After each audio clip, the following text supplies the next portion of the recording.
Oh man, I think I love One Piece now because that show surprised the heck out of me. Wow, what's up everyone? Welcome back to my channel. I'm Josh. Today we're going to be reviewing the Netflix live action adaptation of the One Piece anime.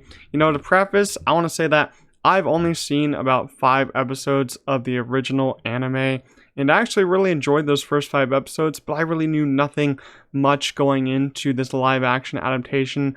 I only knew that there was Luffy, he has stretchy powers, gum powers. I knew that he meets up with Zorro and Nami, and that's basically all I knew, and I saw Buggy for like 1 or 2 episodes. That's basically all I knew about this show so far. So if you're a big anime fan of this show, I really do respect you, because like if you finish the show, I mean it's still going on right now, but if you finish like over 900 episodes, you deserve some respect, because that's a lot of episodes and a lot of determination to finish those. And I might start the whole series now and get like a couple hundred episodes in, maybe in like years by now. But I'm very excited to go on this journey of the anime. I'm gonna go start it up again, and I cannot wait for what's to come for this series, because damn, I really enjoy this series a lot. I think this is one of Netflix's best original shows, even though it's like not like an original show for them, because it is an adaptation of the anime. But I mean, it kind of is a Netflix show, so it's one of their best now. The plot of this show takes Monkey D. Luffy and his pirate crew onto the endless oceans and exotic islands, and they want to find the treasure called the One Piece, and Luffy wants to be the new pirate king. So that's basically the whole plot of here. They go on lots of adventures in these 8 episodes. Each episode is like an hour long, 55 minutes to an hour long. So you got a lot to watch in here, like 8 hours of content. And let me say, it was a fun time. This show was just such a great adventure, and if the anime is anything like it, I'm gonna love the anime. It's gonna be one of my favorites of all time, because I just love shows like this where it's just such a fun adventure. And them being pirates, it kind of reminded me of Pirates of the Caribbean, which is one of my favorite film series, because I just love the feel of being on the ocean with these pirates, them going on these endless adventures with these wacky villains. And this one was even more wacky and wild, with all the characters, Luffy and his little stretchy powers that he had, Zorro, Sanji, Nami, she was great. Lots of amazing characters in here, but let's get to our cast here. And Naki Godoy, I'm probably going to pronounce these names wrong, plays Monkey D. Luffy, Emily Rudd plays Nami, and Makanyu plays Zorro, Taz Skylar plays Sanji, and Jeff Ward plays Buggy. I knew him from Agents of S.H.I.E.L.D., so that's cool to see him here. And Jacob Gibson plays Yusub. That's basically our main crew, our main Straw Hat crew here, and I think they all did excellent. I think Emily Rudd, I think she did amazing as Nami, especially Makanyu as Zorro. I thought he did amazing, but a real standout here is basically Inaki, who played Monkey. I thought he did terrific with what he had here, because he's the main character, you know, he had to bring it all here. And these characters, I just fell in love with all these characters, especially Monkey D. Luffy. Luffy was an amazing character just from the beginning.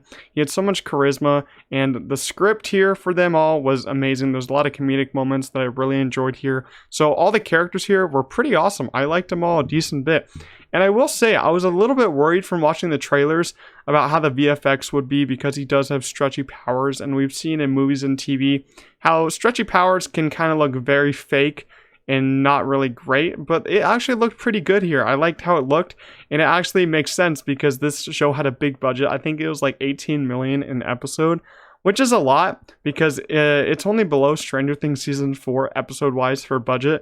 So they're looking at a lot of budget here, but it all paid off. I think it all shows on screen with the stretchy powers and all the sets and stuff, because the set and costume design was off the charts. I think they built a lot of parts of these ships, and I think it all shows, because the ships look terrific. Everything looks so real.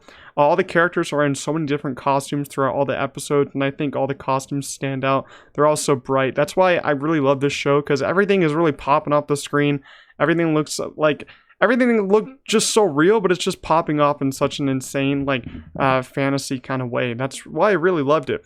Now I'm going to go into, like, my spoiler kind of thoughts of what I loved in this show. So if you haven't seen it, I would go watch it, because it's an amazing show. But make sure you, before you leave, make sure to like this video. It really helps it a lot.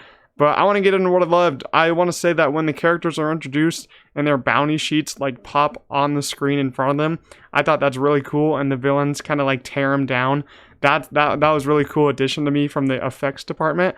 And I love the look of Luffy's rubber abilities, like I said, from the VFX standpoint, when he's like stretching really far, when he stretches his head out really far. I thought it looked so cool, even though it looked fake at some points, I thought the effects looked great, and I think that's what they're going for here, kind of like a fake and fantasy kind of way of him stretching. And I did love the look of Buggy and his island. Buggy just looked like a crazy little character, a little clown character, and I love the look of him. And as I said, the actor, I recognize him from Agents of S.H.I.E.L.D. He did great here. He needs to get more work. I love him. He's a great actor, but Buggy, he looked awesome. I really did enjoy the way he looked. And Kaya's mansion was an awesome set piece, and when they're in the closet changing clothes, and you can see all the different shirts and stuff hanging from the ceiling and on the walls, that was a really nice addition to this. And I love the fight versus Arlong when they're on the ship and Luffy is fighting him for the first time. I love that fight. The only gripe I do have is that Arlong and his crew kind of look a little weird. You know, I don't think they kind of look how they sound. They sound really menacing, but they just look really silly. I'm not sure if they look that silly in the anime, but they did look pretty silly here. I think that was the only character who I didn't really care for how he looked in that. And episode 7 is probably one of my favorites. Episode 7, episode 8 are terrific episodes of television this year. Episode 7 really focuses on Nami and her character arc with Arlong, and it's a pretty sad episode. You know, you have a lot of big emotions there, how Nami lost her mom and kind of like was taken captive by Arlong, and she tries to like hurt herself because she has the Arlong tattoo, doesn't want it anymore, starts stabbing herself. It's a really hard moment to watch, but Luffy comes and gives her his hat, and it's a very sad moment, but I did love that moment. That's a great moment, and I think they did it really well. And if you guys seen the anime, let me know how that translates from anime to live action, how you thought it was really translated. Did you guys like that moment at all? And the Arlong Park fight in all of episode 8 was terrific. I loved all those action sequences, everyone having their little fight dynamics and everyone having those little boosts of charisma when they're fighting. Loved it so much. And then at the end, we had Luffy finally got his wanted poster. I love that. And Yusuf had his back of his head on it, and he was so excited. That was one of the funniest moments when he saw that, and he was just so excited to see it. I laughed so hard. But Luffy finally got the wanted poster. Good for him. And my favorite characters of this series so far are Luffy at number 1. Luffy's such a great charismatic character.